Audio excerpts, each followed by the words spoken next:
Oof.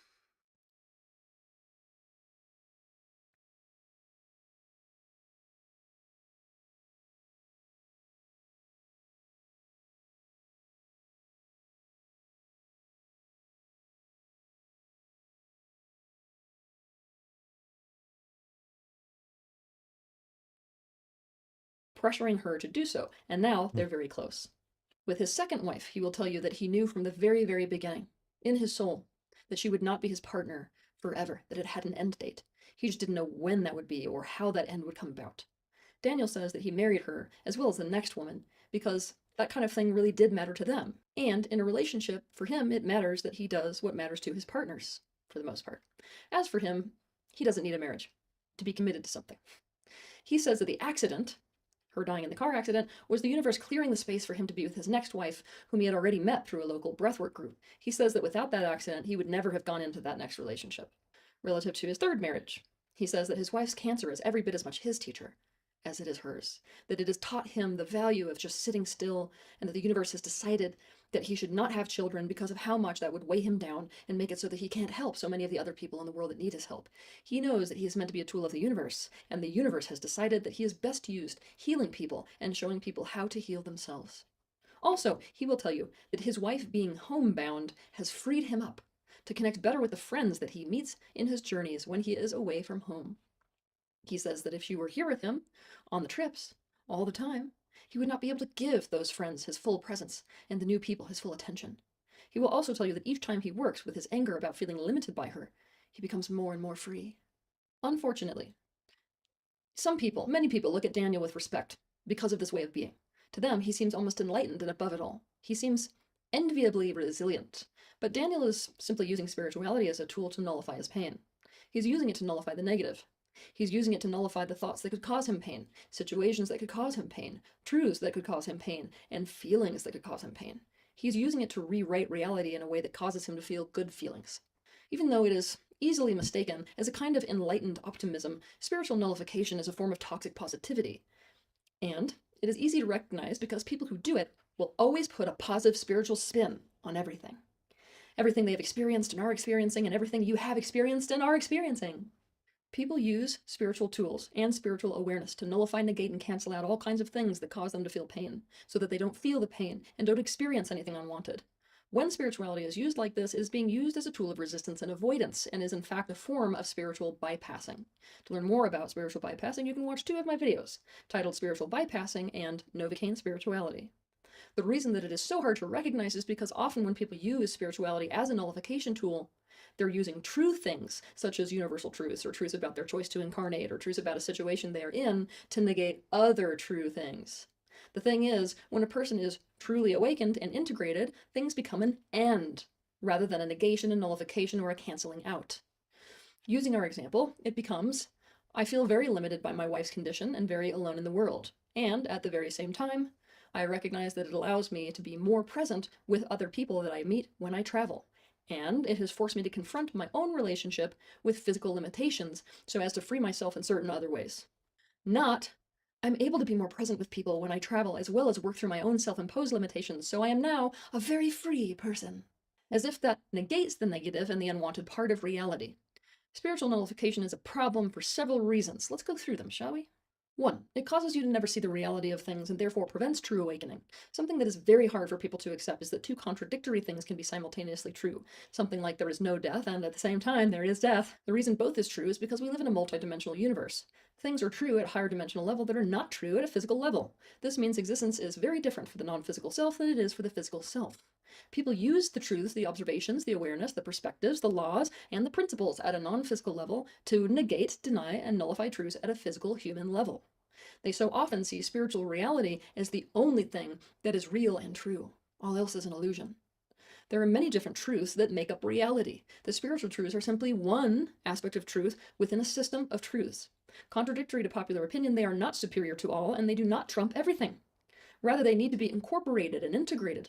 Because spiritual nullification pulls you out of the full picture of reality, it pulls you out of your axis of power, and you can't actually make the right decisions, and you can't actually take the right actions. Just like all forms of denial and bypassing. One part of reality does not cancel out another. To be truly awakened, you need to master the art of complexity.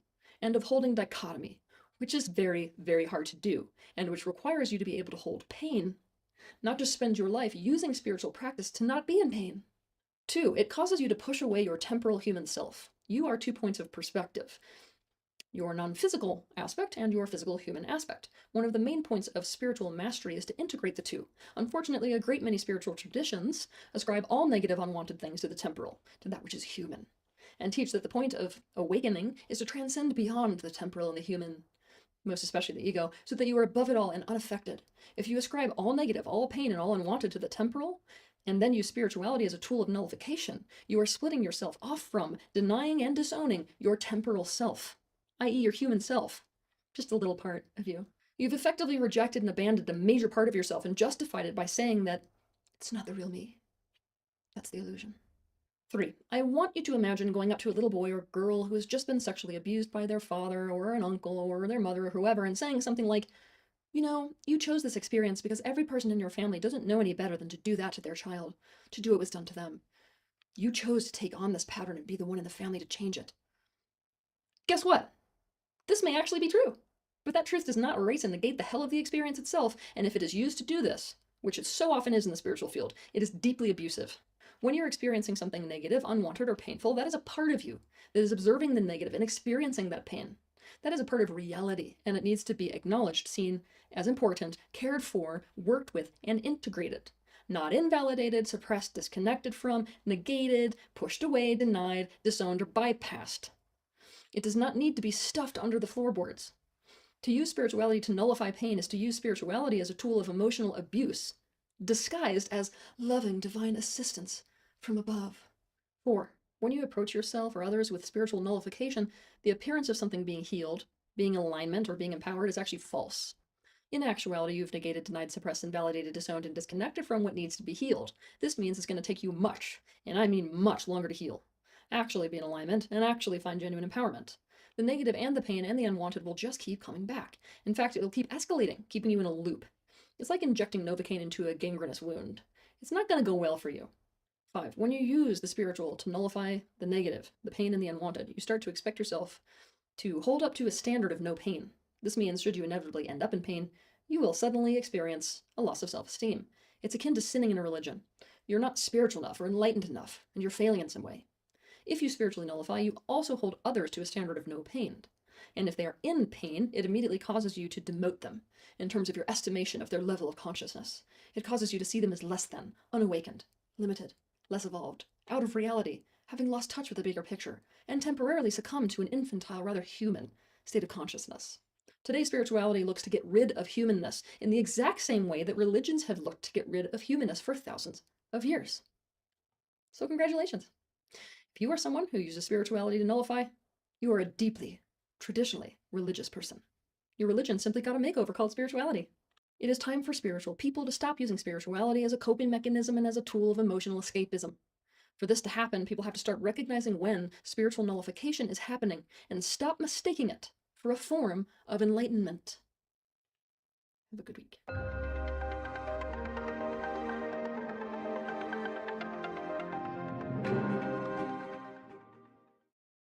The path of spiritual awakening is peppered with pitfalls, especially pitfalls where the reality of things is the exact opposite of what it appears and presents itself to be.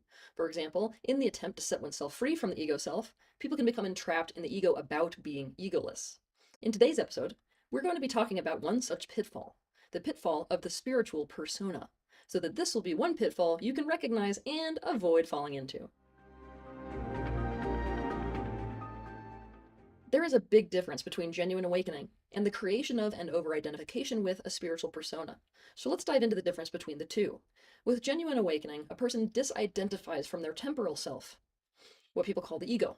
Doing this causes you to become aware of your non-physical aspect and therefore the fact that you are simultaneously 2 points of perspective. There are many names for this non-physical aspect, such as the soul, the seat of consciousness, the eternal self, witness consciousness, etc. This is the aspect of you that is creating the temporal physical form that you call by your name. You are a consciously spiritual being in this awakening because of your sudden awareness of the you that is beyond the physical. You are living life from your 2 points of perspective, simultaneously and every day. From here, you take positive ownership of the temporal self. your own ego, recognizing that you are the you that you call by your name, and at the same time, you are also not.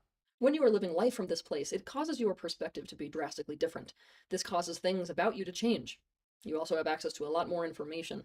You recognize all potentials inherent within yourself, and you begin to consciously work with those potentials, choosing what to bring forth, when, and for what purpose. At the very heart of awakening is a drastically expanded awareness of all that is. And by the way, that expanded awareness, that drastic expanded awareness, is not simply feel good. The problem is, over the course of history, people have watched individuals who have experienced genuine awakening, and whether the people were actually right or not that certain behaviors owed themselves to that person's awakening, they attributed certain character traits and behaviors to these awakened individuals, and so they began to emulate them. This emulation was in fact part of the process of the creation of a new identity, the creation of a new part to the structure of their ego. They then identify only with that part and convince themselves and everyone around them that this is their new self. More than that, it's who they really are. They will say it is due to them having an awakening, which in fact they only thought they had because they don't know what a genuine awakening is, as opposed to a situation that increased their awareness in some way or a spiritual experience. The human ego is not cohesive. It is fragmented. Even though we have one body, within that body we end up with multiple selves. The best way to picture this is to imagine that inside your body you have a collection of conjoined twins. They're technically all conjoined because they all share one body, but each has its own identity, its own desires, needs, perspectives, strengths, weaknesses, and even appearance. The vast majority of these fragmented selves that belong to the ego are formed as splits in the consciousness when we experience distress. The split being between a vulnerable self and the self that coped with that vulnerability so as to self-preserve. You could call this part a protector part. If you want to learn more about this, of course, you can watch my video that is titled Fragmentation, the Worldwide Disease. All of these parts make up the you that you call by your name. But at the same time, because your consciousness exists separate from your ego, it is also true that none of them are you. The thing is, the creation of a spiritual persona is the creation of a split within the ego. It is the creation of a protector part. It is a coping mechanism that masquerades as a spiritually awakened person. And the people who have these spiritual protectors are completely convinced that what is in fact just a spiritual protector part of them is who they are, the real them, the eternal them. And as a result, these individuals are a walking, breathing gaslight. They're a gaslight to themselves and a gaslight to others. It is over-identification masquerading as disidentification. It is a disconnectedness masquerading as a deep connectedness. It is personal truth bypassing masquerading as spiritual transcendence. It is emotional suppression, denial, and disownership masquerading as non-reactivity. Above all, it is a 24/7 game of pretend that the pretender does not even recognize as a game of pretend. It is self-delusion, and it is deception. So that you can understand this better, meet Teresa. Teresa grew up in England in an upper middle-class family. She felt a lot of pressure growing up to do whatever it took to be held in high esteem and achieve status. Her brother had Down syndrome, something the family was very looked down on for, so she had to work twice as hard to overcompensate for it. She wanted this social esteem so badly that she convinced herself she was whatever gave her that, and that she wanted whatever gave her that. This was very painful at a deeper level because she had to deny and suppress so much of what was actually true about herself and true about her family and true about everything. Growing up, Teresa attended all the most prestigious schools and played on a netball team and went on to become a model and refused to date anyone who didn't meet a certain standard until she met a young man from an aristocratic family. The right kind of family.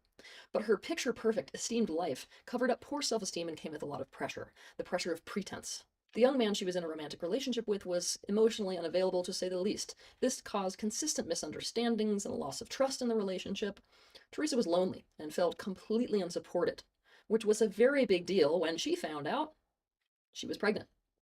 This, of course, was completely out of line with her picture-perfect life facade, and her boyfriend started pressuring the hell out of her to get a secret abortion, so that his picture-perfect life facade was not ruined too. When she did go through with this abortion, her entire life fell apart. She left her boyfriend because he was so profoundly not there for her during any difficulty she faced, including this life-changing one. She could no longer suppress the flood of negative emotions that she felt towards so many things, including having had an abortion, something she was completely racked with guilt about. And it became painful to pretend to be fine. She had a nervous breakdown and started looking for help on the internet. This is when Teresa came across the spiritual world. She started reading and watching everything she could find. These spiritual teachers were everything that she felt like she couldn't be. They were virtuous and stable and calm and unemotional and peaceful and stoic and super powerful, and they knew the way out of suffering. Teresa took a job in a crystal bowl shop, which was run by an older woman with 30 years of yoga practice and spiritual experiences under her belt. Teresa did a mushroom journey in which she felt her body and identity fall away until all that was left was this deep connectedness with all that was, absolute peace. This, she thought, is what awakening is. She would never be the same again. Subconsciously, Teresa saw this way of being as her new way out of suffering, as her way of truly feeling good in life and keeping away from pain. She began to create a new persona for herself, one that reflected the new self. Of course, she would tell you her true self, the person who she wanted to be and felt deep down that she really was.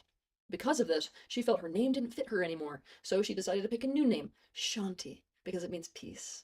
Teresa identified solely with this new part of her ego. Of course, she was quite convinced that it was not her ego. It was her true eternal self that she had found and was simply finally allowing to come through her.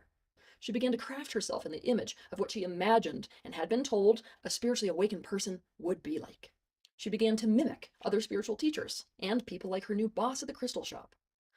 As if in character 24/7, she would act in a way that her thoughts, words, and actions matched how she believed a spiritually awakened being should be. She bought all new clothes, ones that made her look more spiritual, more like the yogis. She repeated the truths that she had heard other spiritually awakened people teach. In fact, she decided that she needed to help other people to awaken and to be recognized also as a teacher and healer herself. So she set out to become a spiritual influencer on Instagram.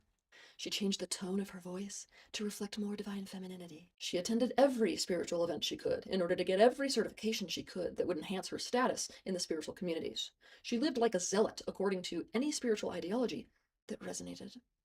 Teresa felt safe in her new disguised and covert power trip. The superiority she felt around normies and other less awakened people protected her from that pain and vulnerability that she felt before. Of course, she would tell you the exact opposite. She would tell you, we are all perfect just as we are, each and every one of us. Teresa is now further away from a genuine awakening than she was in the midst of her mental breakdown. The problem is she, as well as many other people around her, are convinced of the exact opposite. She is completely lost in a spiritual ego.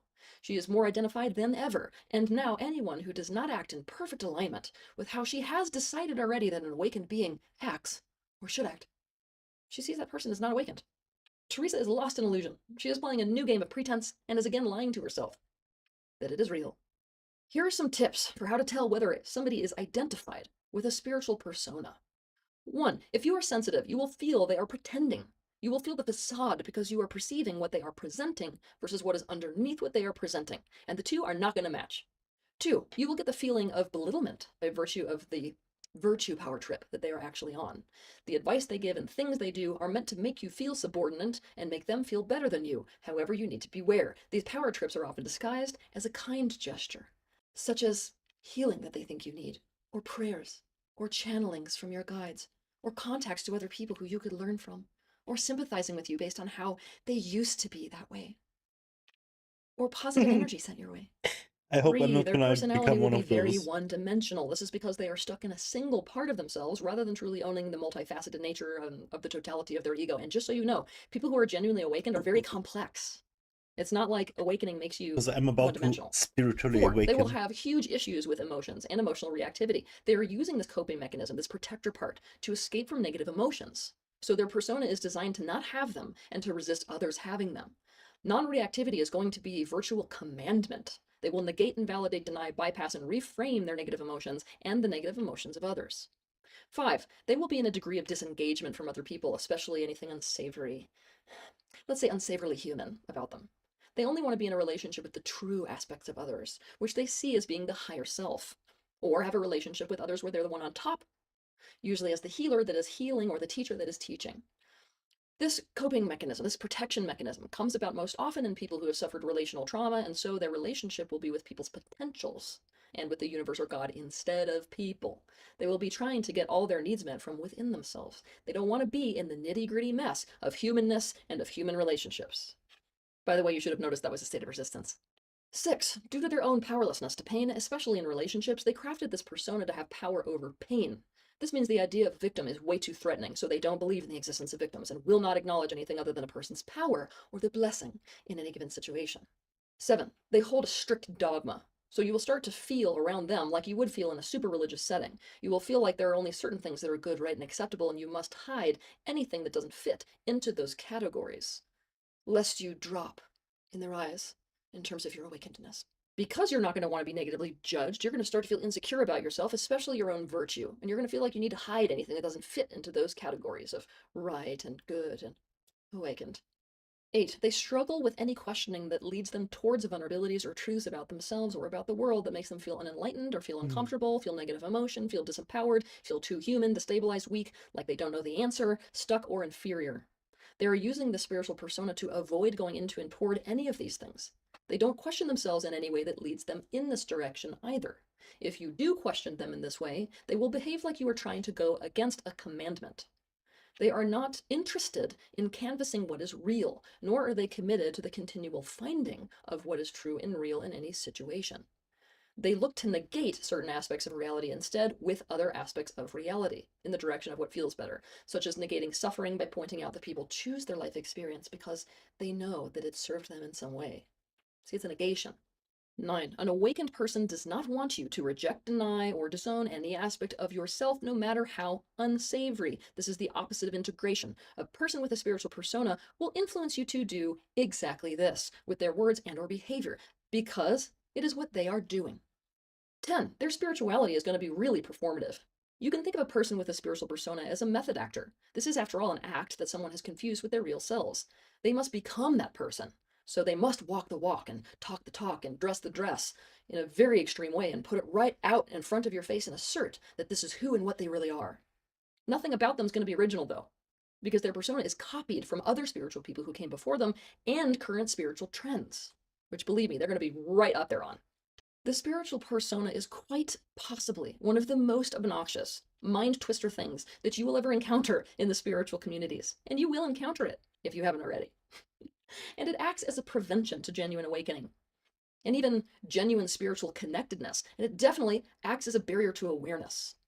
That being said, the more that people are aware of the existence of the spiritual persona as a pitfall on the spiritual path, the less likely the spiritual persona can continue to serve as a gaslight or a false image of awakening within the spiritual world. So can you recognize a spiritual persona? Have a good week.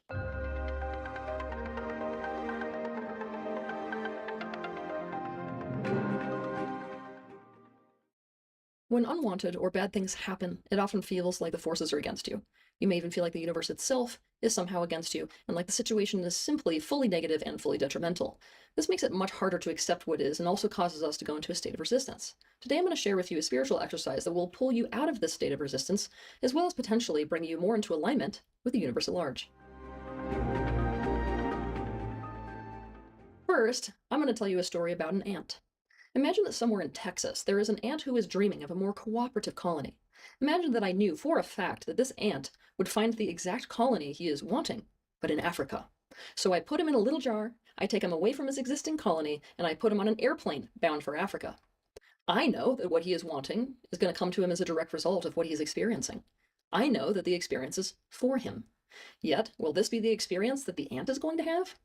Hell no. He's going to think his world has ended. He will think he has lost everyone and everything. He will experience terror and pain and tell himself that this is the worst thing that could ever possibly happen to him.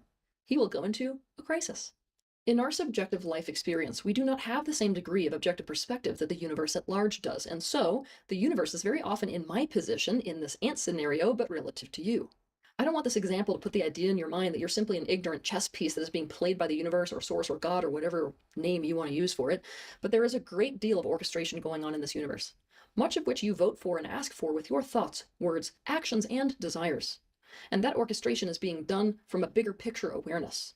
From our perspective, what is not a straight line to what we want and to what is good for us may in fact be the very straightest line there is to both. From higher perspective. Every one of us can think back to at least one time where something good, potentially even better than we could have imagined, came as the direct result of something bad, something we really didn't want. What if you had known that would happen in advance? Would it have changed your relationship to the bad thing that happened in any way? Would it have helped you to accept or embrace what was happening in any way? A very potent spiritual exercise that you can do is to brainstorm how the universe might be for you by bringing a situation into your life. Or put differently, how it might be for you for a situation to be happening. To do this exercise, it is very beneficial to write rather than to simply think. Doing so makes thoughts much more solid.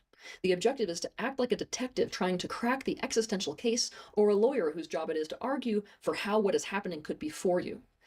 Some things to consider when you are doing this exercise are: reality contains both the polarity of positive and negative. What are some of the positives inherent in the reality of the situation? Is there anything you appreciate about the elements of this negative situation, no matter how small? What strength might you be developing? What ability or skill might you be developing? How is this experience giving you an advantage over others?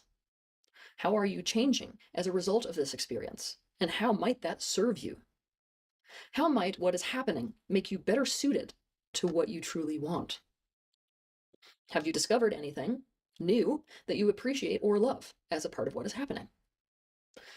If someone else was going through what you are going through, how might it serve them or be a blessing in disguise to them? Is what is happening making you aware of anything new about yourself and what matters most to you? Is there anything that you like about yourself better since this experience as opposed to before this experience? Is this experience making you aware of any limitations you've had that you need to break through, and especially to break through to get what you want or become who you want to be? Has this experience freed you from anything? If you continue down the path that you were on and everything stayed the same and this experience never happened, how might that not benefit you? How might you be missing out? What might you be missing out on? How might that lead to something unwanted?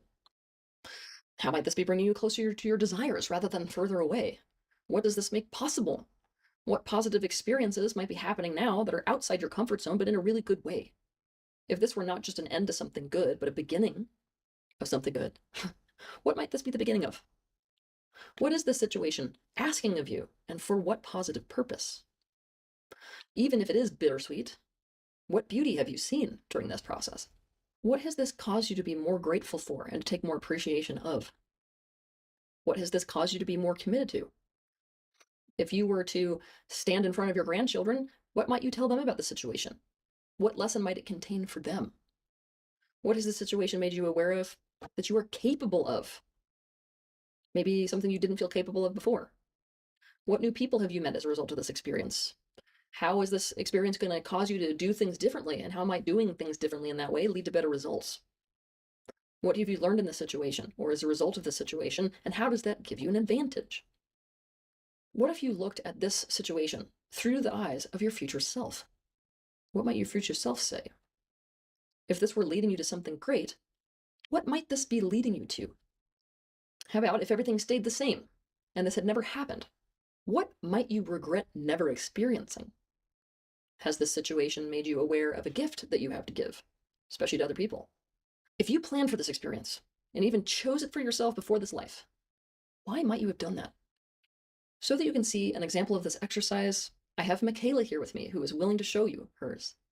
So I thought about this for a while, such as my recent breakup, not having enough money, and my health issues. But if I'm honest, what is bugging me the most and affecting me on a daily basis is what happened in my childhood. When I was young, I had been sexually abused by my father, and no one in my family did anything about it. I Oh was my suffering God. with this all by myself, while my mom made it all the worse by constantly belittling me and making me feel like the family problem. Even the ways I tried to cope with the abuse were made wrong. For example, when I had depression and was laying in my bed, my mom would storm into my room screaming at me to get up and do something with my life. I was constantly criticized in all the ways you can possibly criticize someone. She criticized my appearance because I wasn't making myself look presentable enough, when part of why I didn't put any energy into my looks to begin with was because I already felt worthless. I was constantly told I wasn't smart enough because I didn't get enough good grades in their eyes. There was little to no positive feedback I received from anyone. When I was in elementary school, my so-called friends I had would make fun of me, belittle me, and ditch me for other people they found cooler or more relatable. "You are worthless" is a message I got from everyone and everywhere. I was completely isolated on all levels.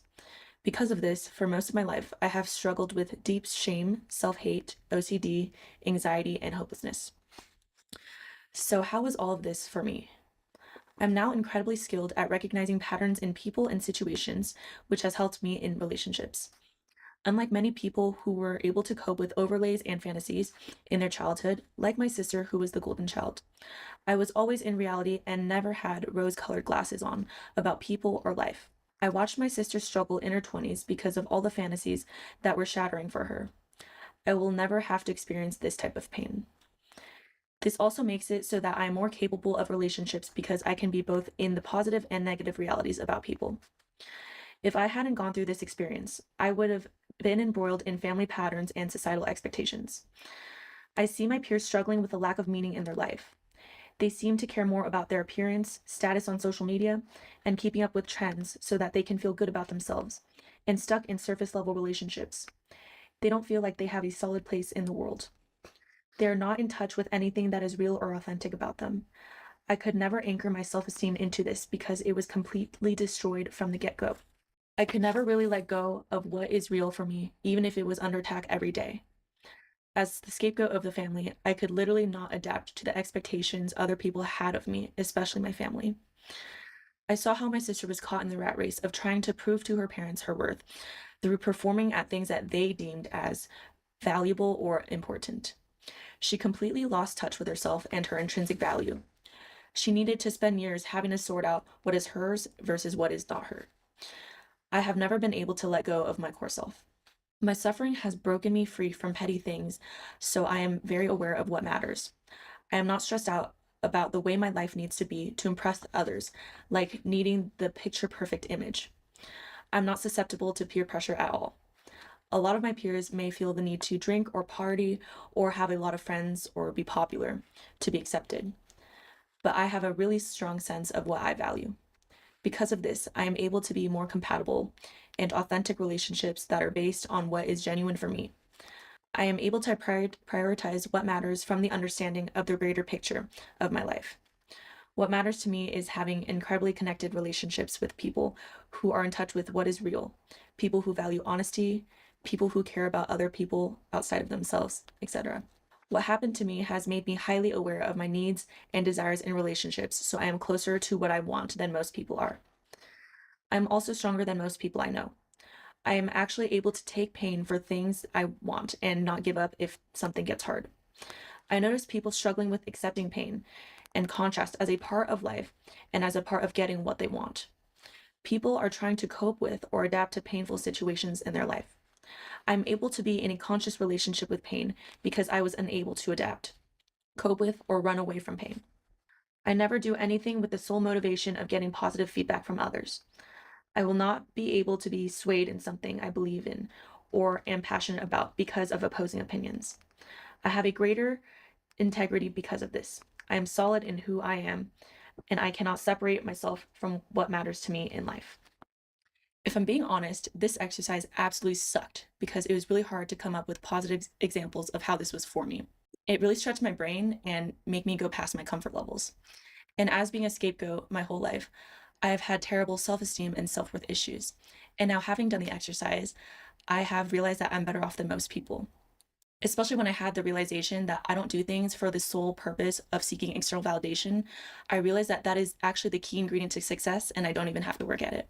And coming from a place of lack and beatdown, I'm now realizing that I have had access to a place of empowerment, something that I never thought was available to me. When you do this exercise That is yourself, feel nuts, free dude. to have this slide handy with the prompts that will help you to see more clearly how the situation that you pick might be for you.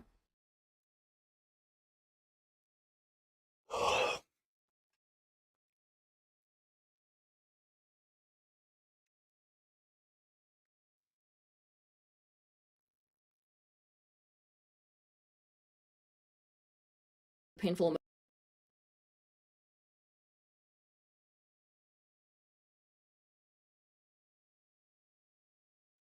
When something bad happens, you shouldn't bypass the painful emotions you feel and the information contained within those emotions by jumping straight into any exercise, including this one, that is designed to have you become aware of the positive or potential positives of the reality you are facing. The first step should be to go directly into the painful emotions. For this reason, when something bad happens, the first thing to do is an exercise that helps you to become aware of and to feel your emotions and become aware of the personal truths they contain. something more like the emotional experiencing process. If you want to learn how to do that process, you can watch my video that is titled How to Do the Emotional Experiencing Process. You can treat exercises like this one, where we're intentionally trying to increase our vibratory frequency by going in the direction of recognizing the positive, the things that bring you more into a positive state of being, as a step 2. What you want to make sure of is that you are not using any exercise, including this one, as a way to deny, negate, suppress, avoid, or escape from the reality of how you feel.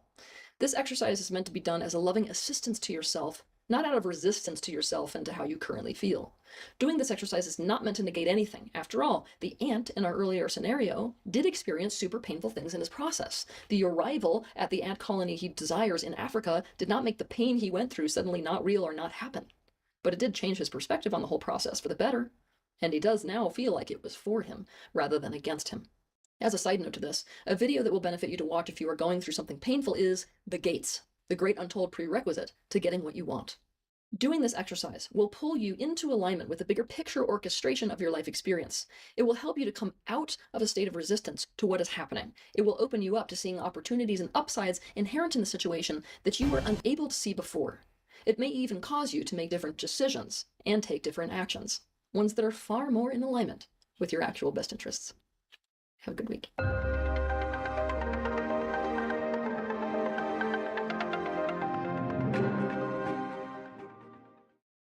The self-help industry, the psychology world, and the spiritual field are all abuzz with the idea of emotional regulation.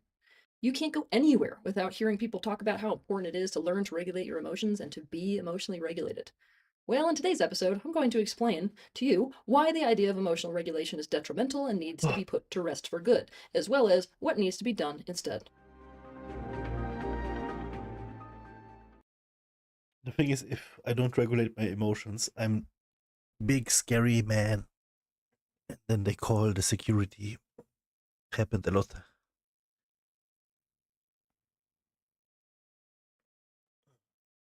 The unfortunate reality is that we are alive at a time when humanity is in the dark ages relative to emotion and feeling. In the way that in the 1600s, doctors considered bathing unhealthy because they thought that it removed a protective layer of oil and dirt, exposing the body to unclean water and diseased air. They also considered bloodletting the right treatment for all kinds of physical maladies, so it shouldn't surprise us at all that in the emotional dark ages, experts have all kinds of misconceptions about emotions and with how to deal with them.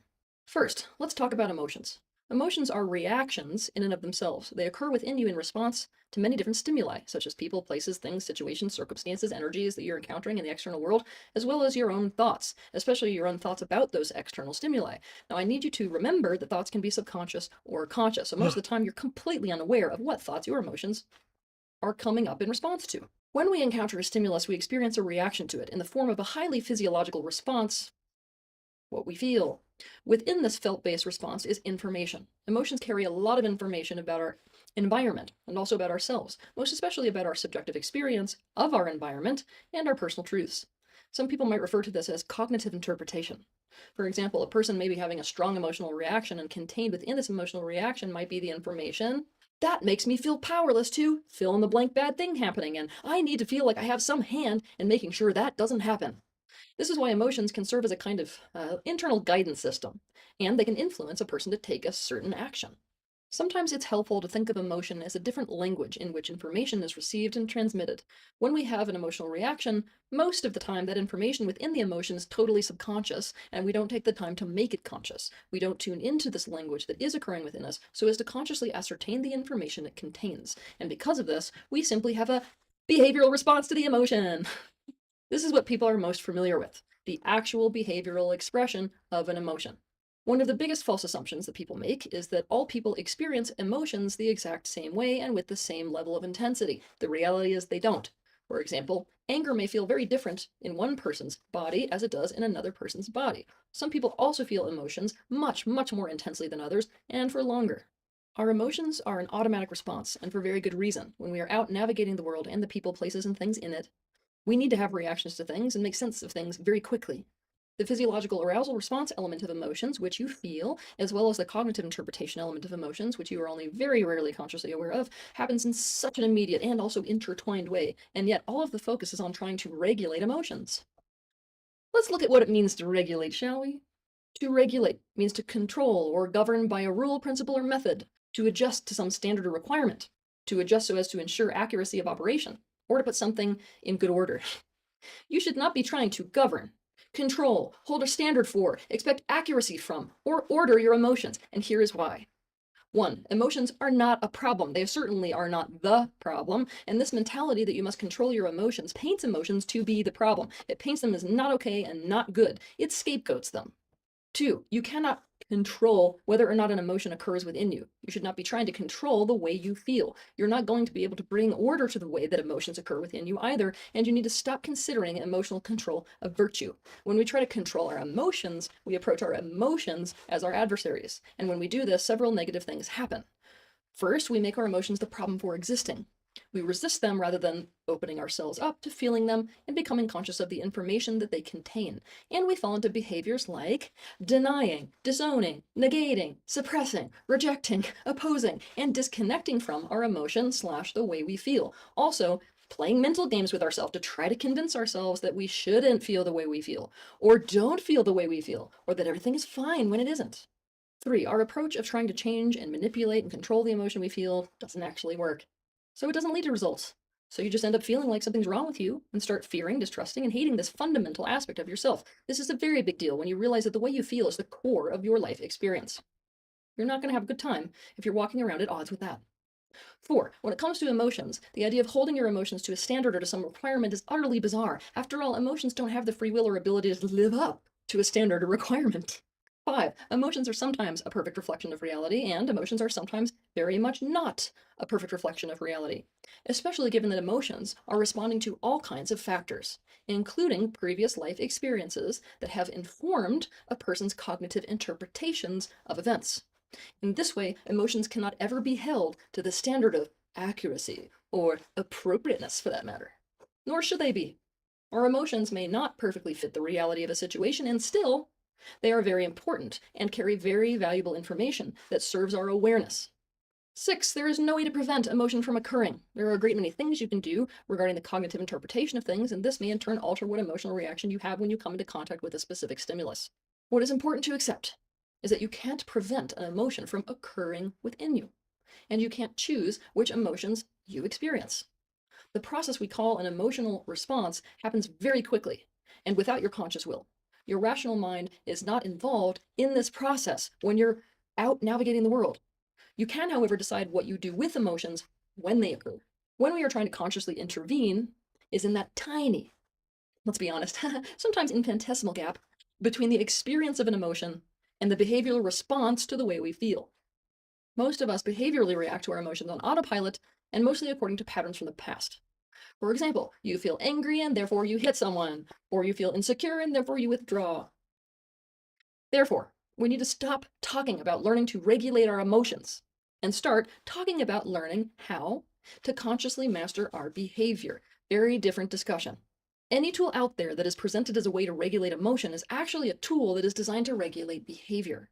Emotion, you could say the way we feel, is a very important part of us. It is a key component of being truly alive and staying alive. Emotions are absolutely constructive. Don't let anyone tell you otherwise. And as such, this language should be mastered, and the way we feel should be consciously tended to. When emotions occur, they must be acknowledged. They must be seen as important. They must be owned, fully felt, and allowed to move through our being. The information within them ascertained. And then your response to the emotion, which should include the information that was contained within the emotion, must be consciously chosen. We should not be trying to prevent or control or govern or hold a standard for or expect accuracy from or order from our emotions at all. We should be trying to prevent the activation of the automatic behavioral reaction so that we can consciously choose to respond to our emotions and according to the information inherent within them. And guess what? The more you try to control, suppress, deny, disown, negate, reject, or oppose your emotions, i.e. regulate them, the harder it becomes to do this. Help me to change the discourse in this world around this topic, because in this case, the discourse and the semantics really do matter and really do have a negative impact on people and on humanity at large. Help me to change discussions around emotional regulation into discussions about emotional embracing plus behavioral mastery. Have a good week.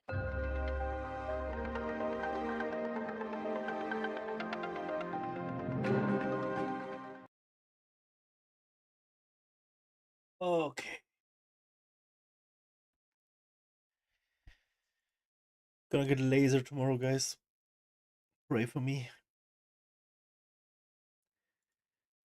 And so much work. I can't keep up. Oh god. Okay. See you tomorrow, Gigi. Thank you. Bye.